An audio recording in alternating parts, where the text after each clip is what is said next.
பிரியமானவர்களே, இயேசுவின் நாமத்தினாலே உங்களை வாழ்த்தி வரவேற்கிறேன். ஒவ்வொரு நாளும் இந்த வீடியோ மூலமாய் வேத வசனத்தோடு உங்களை காண்பதில் மிகுந்த மகிழ்ச்சி அடைகிறேன். நன்றாக இருப்பீங்கன்னு நம்புகிறேன், விசுவாசிக்கிறேன். இயேசுவின் நாமத்தினாலே உங்கள் ஒவ்வொருவரையும் ஆசீர்வதிக்கிறேன்.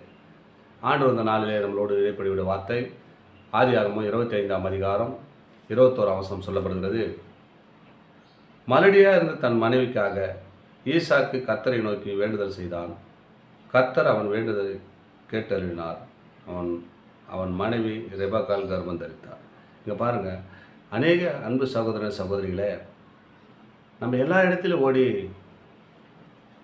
விண்ணப்பம் வைத்திருக்கலாம், வேண்டுதல் செய்திருக்கலாம், நடைபெறாத சோர்ந்து உட்கார்ந்துருக்கலாம், குழந்தை இல்லையே என்று. ஆண்டவர் பாருங்கள், இந்த நாளில் நமக்கு ஒரு மறைபொருளான காத்து வெளிப்படுத்துகிறார். ஈசாக்கு யாருங்க? ஈசாக்கு யார்? ஆபிரகாமின் பிள்ளை. ஆபிரகாம் பிள்ளைக்கு குழந்தை இல்லை.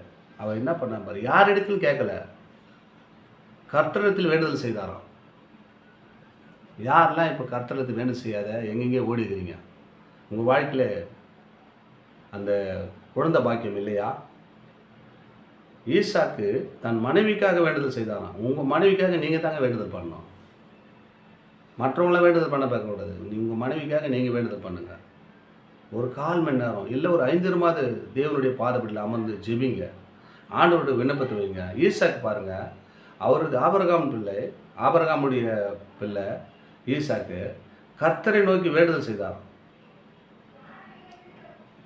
எப்படியாப்பட்ட காரியம் பார்த்தீங்களா? யாருன்னா எங்களுக்காக ஜெபிங்க, நம்மளாம் என்ன பண்ணுறோம், பாஸ்டர் எங்கள் மனைவிக்காக ஜெபிங்க, குழந்தை இல்லை, முன்னோர்கள்லாம் ஓடுறோம் கண்டி. ஆனால் உங்கள் மனைவிக்காக நீங்கள் யாருன்னா ஒரு 5 நிமிஷம் உட்காந்து ஜெபம் பண்ணிக்கிறீங்களா? இங்கே பாருங்கள், வேதத்தில் அழகாக தெளிவுபடுத்துகிறார். மலடியாக இருந்த தன் மனைவிக்காக கர்த்தரை நோக்கி வேண்டுதல் செய்தான் ஈசாக்கு. கர்த்தர் அவன் வேண்டுதலை கேட்டறினார். அவன் மனைவி ரெபக்காள் கர்ப்பம் தரித்தார். உங்கள் மனைவிக்கு கர்ப்பம் தரிக்கணும்னா நீங்கள் தாங்க அதுக்கு முயற்சி எடுக்கணும், நீங்கள் தாங்க ஜெபிக்கணும். ஆண்டவர் சொல்லுகிறார், எவ்வளோ ஒரு அற்புதமான காரியம் சொல்லுகிறார் பாருங்கள். நீங்கள் யாருன்னா இது பேர் செய்யாதுங்களா, இனிமேல் தொடருங்க.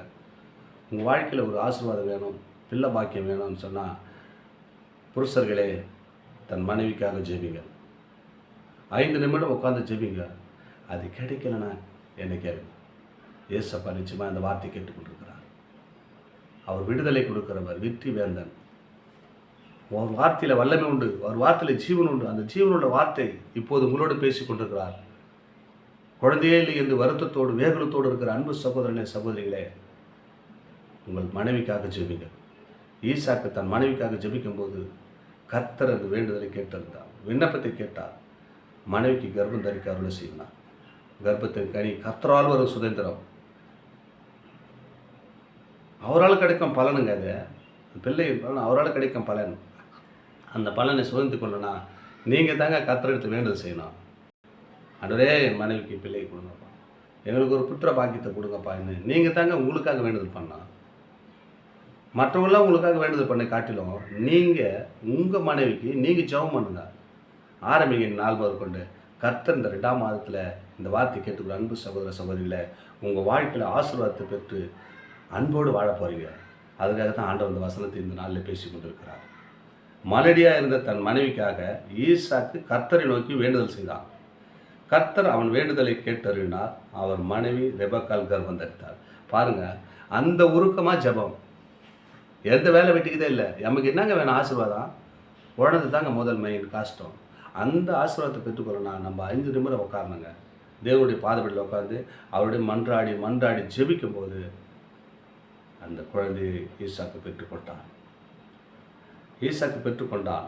அவன் என்ன கேட்டானோ அது கர்த்தர் கொடுத்தார். உங்கள் வாழ்க்கையில் அது வேணும்னு சொன்னால் நீங்கள் இந்த நாள் முதல் கொண்டு ஆண்டவருடைய பாதப்படியில் ஒரு 5 நிமிடம் ஒதுக்குங்க. எல்லா காரியத்தை விட்டு ஆசீர்வாதம் வேணும் இல்லை, உங்களுக்கு ஆசீர்வாதம் வேணும் இல்லையா, உங்கள் வாரிசு வேணும் இல்லையா, உங்கள் மனைவிக்காக நீங்கள் ஜெபிங்க.